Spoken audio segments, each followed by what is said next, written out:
In the several months that I had shared the Baker Street lodgings with Sherlock Holmes, I was consistently amazed by the indefatigable energy he poured into his never-ending war on crime. But my physician's eye could see the strain that perhaps another wouldn't have noticed. Thus it was one morning that I prevailed upon him to join me for a day in the country. All seemed tranquil at first, but I was to learn, as I did in later years, that when Sherlock Holmes did not seek trouble, it often sought him.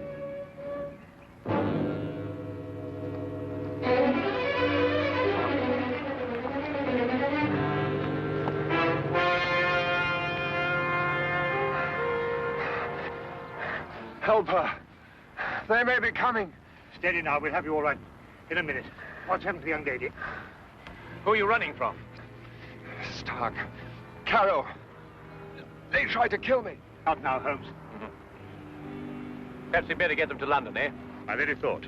The young lady is uninjured, but she's suffering from a deep state of shock. Come along. Oh.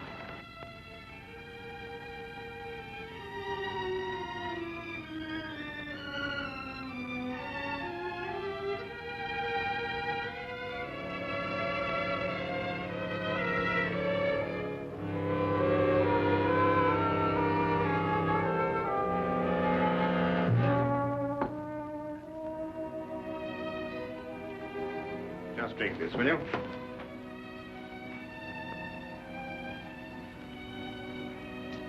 Better now? Much, thank you, sir. Will she be all right, Doctor? Oh, yes, I think so. Twice last night, she saved my life. Who is she? I don't know. We only met last night. I'm afraid she's mute. What, deaf mute? No, she hears and understands perfectly. How did you meet her? Well, it all started yesterday afternoon. Seems an eternity since then. I was in my office, facing the realities of my professional situation. I suppose that everyone finds his first venture into independent business to be a dreary experience. After a year of it, I'd about decided to admit failure and seek employment with some recognized firm. It was at that point that I received a client. Mr. Hatherley? His name was Colonel Lysander Stark. Had I known then what horror he was bringing into my life, I would have strangled him right then and there. Frankly, Mr. Hatherley, the commission I have come here to offer you deals with a matter of extreme secrecy. I have gone to some lengths to acquaint myself with both your professional and your personal qualifications. Personal qualifications, sir? Yes. I know you to be an efficient hydraulic engineer, but also that you are a bachelor, an orphan, and that you reside here alone in London. Why, that's very true, but I'm afraid I don't understand. You shall when I explain the assignment. Do I have your word that our conversation will go no further than this room? Of course, sir. I shall respect your confidence. Excellent. Well, then. Does £50 for a night's work appeal to you? £50? I note by your expression that you suspect some illegality. Let me set your mind at rest on that score. Exactly what you want me to do? To repair a hydraulic press, Mr. Hatherley. A rather large hydraulic press. Well, that hardly seems unusual.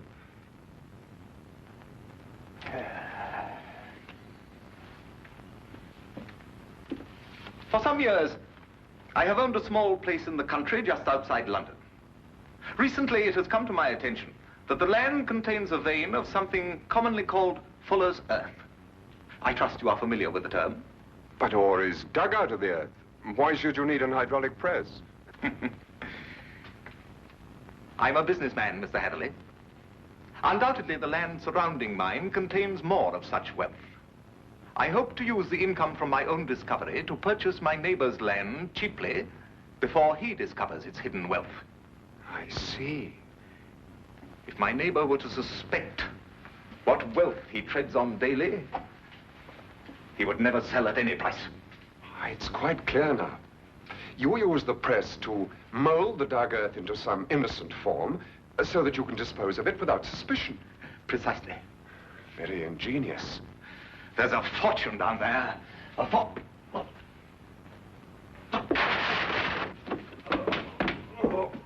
Is there anything wrong? What is it, Colonel Stark? Can I get you something?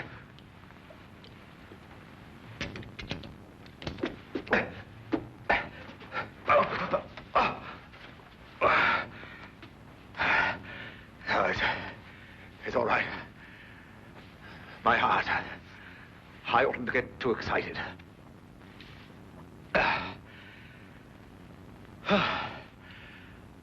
Well, I've put my trust in you, Mr. Heatherley. Do you accept the commission? When do I begin, sir? I promised to meet him that night. Last night, at Ayford Station.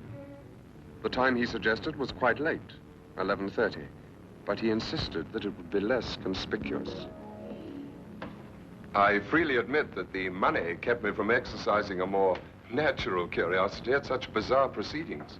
One point, sir. When we encountered you, admittedly you were in a highly nervous state, but you kept repeating that they were after you. Did this man Stark have a confederate? Yes, a foreigner, a man named Carrow. I was to meet him later that night. Go on. Last night I boarded the train to Ayford and arrived there a little past 11 as ordered. And Colonel Stark was waiting? He was. We drove for almost an hour, and then we stopped suddenly, and he almost pulled me into a darkened house. Stark muttered under his breath as he fumbled to strike a match, but suddenly a light appeared at the top of the stairs.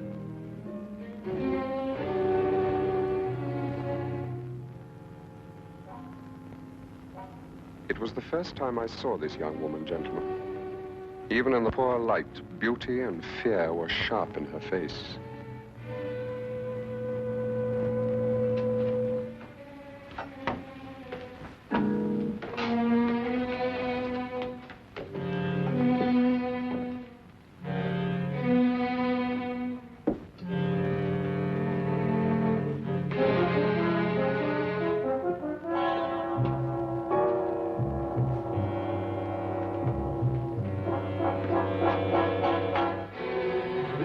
Is our housekeeper. How do you do, miss? She cannot answer you, I'm afraid. She is quite mute. I forgot to tell you that I have a colleague, Monsieur Carroll, brilliant mineralogist. I'll fetch him for you, if you'll excuse me for a moment. By all means.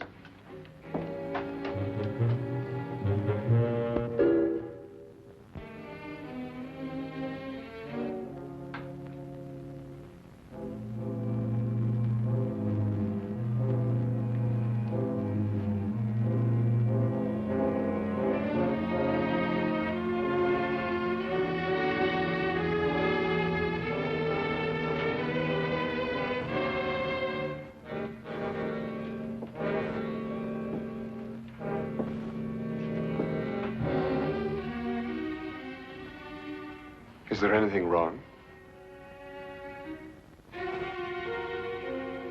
You want me to leave? Why?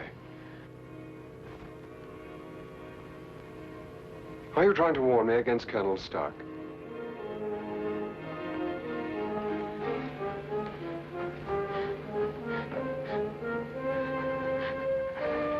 But why should I fear Colonel Stark? I only met him this afternoon.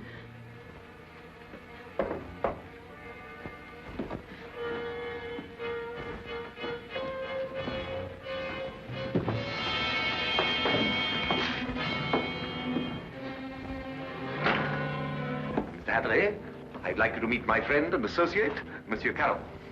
A pleasure, sir. Colonel Stark will show you our press and explain the difficulties we have. I'll join you in a moment.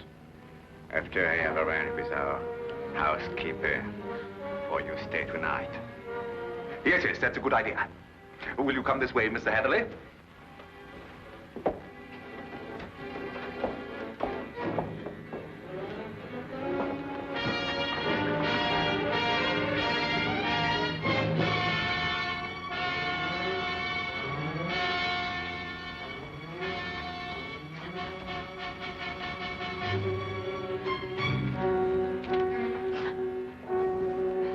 I thought you have learned better, my dear.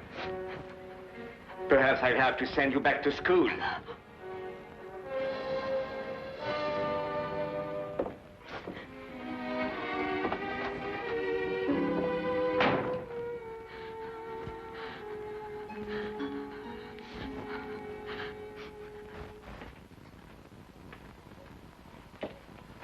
Yes, in principle, this is the standard hydraulic press. Though I must say I've seen few as large. Indeed. And so it does the work of 4 ordinary presses. I think I told you that time is my greatest foe.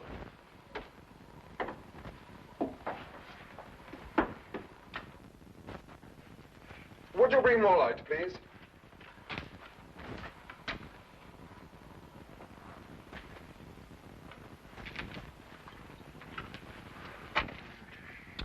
Wood. Concrete would have given you more support. Are these walls reinforced from the outside? Ah, Bruno. I was just about to explain to Mr. Hatherley that all the walls except the one he is examining are reinforced. However, there's no trouble with the walls. It's in the machinery. You'll hear it. Good. Just wanted to check up first.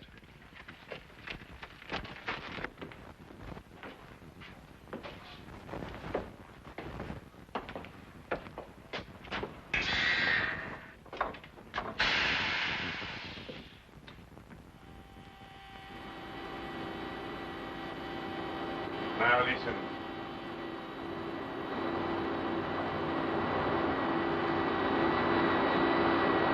Know what it is? One of the cylinders is leaking fluid, cutting down your power. Turn it off and we'll have a look at the driving rods.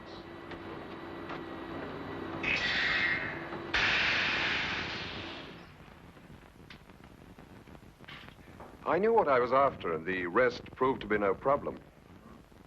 Of course. You knew by then the true purpose of the press. Not quite. Although I was sure it was not for making dirt brick molds. Much too large for that. But they'd lied to me so blatantly, I thought it best not to call them on it right off. Well, what were they using the press for? Fairly obvious. They are counterfeiters. They use the press to form the amalgam that takes the place of silver. So I learned during the night. It was naive of me to assume that everyone but myself was asleep, but I did.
It's amalgam, Mr. Hatherley.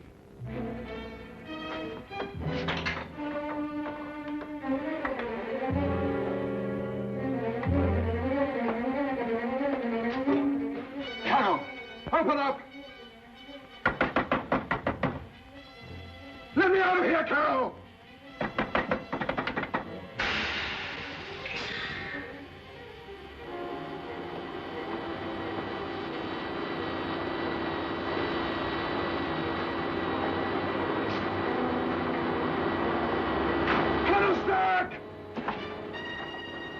No one knew better than myself what that sound meant.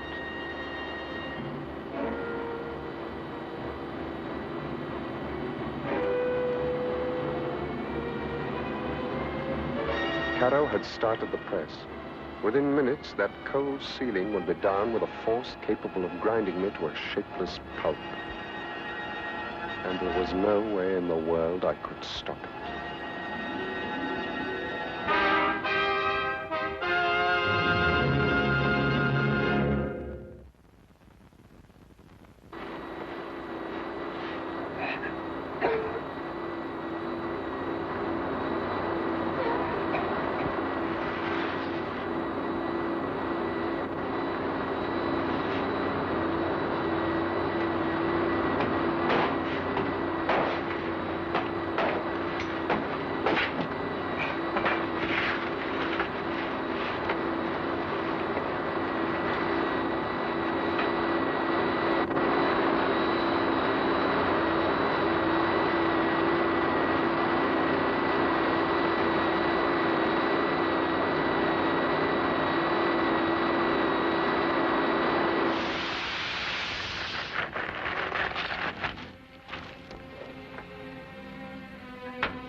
will come with me.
What is this?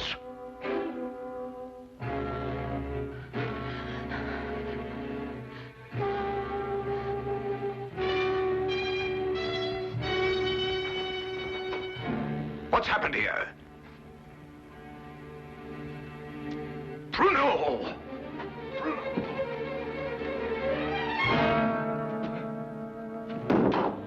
No. No.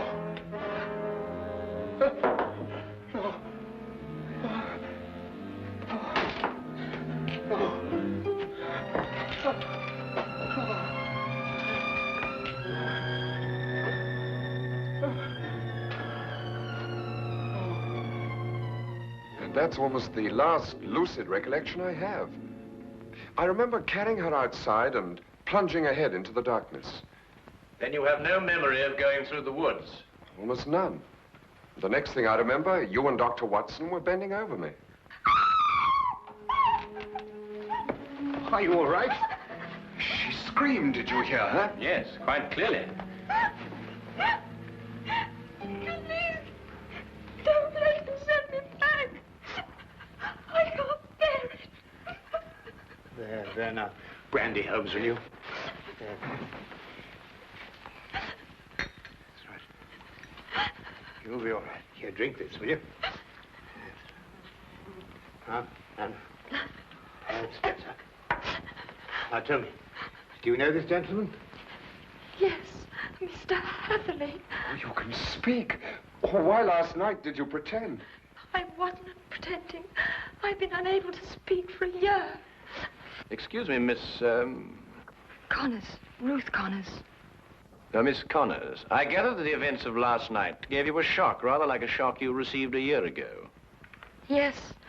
When I saw the gun in Colonel Stark's hand, and it was pointed directly at me, a year ago, another young man visited us to fix the hydraulic press. I see. What do you know about this other young man? I was standing there, watching, when all of a sudden Colonel Stark fired his gun straight into the other young man's face. Why didn't you go to the police? I did. But first I must tell you that Mr. Carew is my uncle and guardian. He's my only living relation. And when I witnessed the murder, he fell upon me, repeating over and over, "You must never say a word. You must never say a word." But the first opportunity I had, I ran to the police. What did they do? Nothing. Because from that moment to this, I've been unable to utter a sound or speak a word. It was as though my throat was frozen up. Incredible. I have heard of this before. The worst of it was, my uncle learnt of my attempt to inform on him and had me committed to Bedlam. The insane asylum? I spent 6 long months there, 6 horrible, unforgettable months before they released me in his custody. After that, he forced me to do his bidding by threatening to send me back. Send me back to school was the expression he used. Why, that's horrible. Very. And I think it's time we called in our old friend, Inspector Lestrade. If only to deal with this man, Carew. You're not forgetting Stark, are you? Oh, I expect we'll find his remains, Watson. The loss of his medicine undoubtedly saved England the cost of executing him. Well, come along.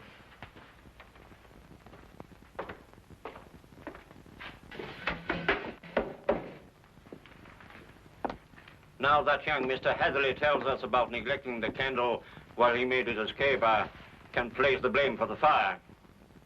You sure it was Colonel Lysander Stark whose remains you found here? No doubt. Several articles of authentic identification, no doubt.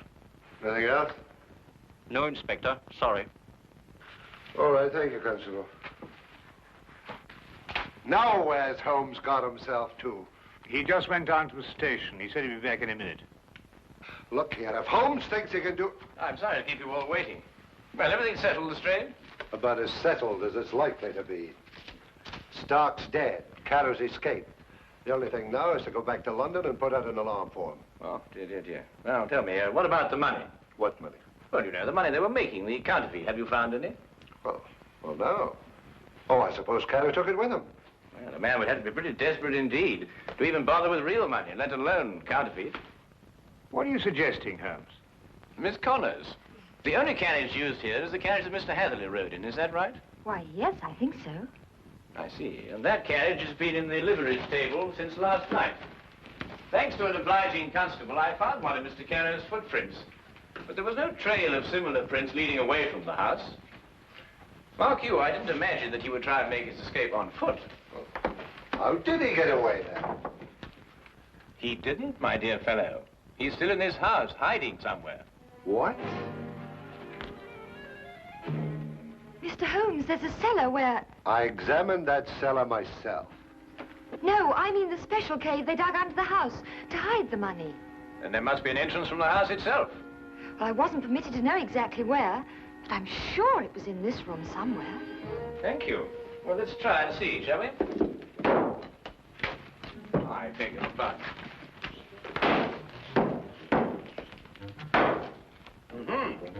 What have we got here?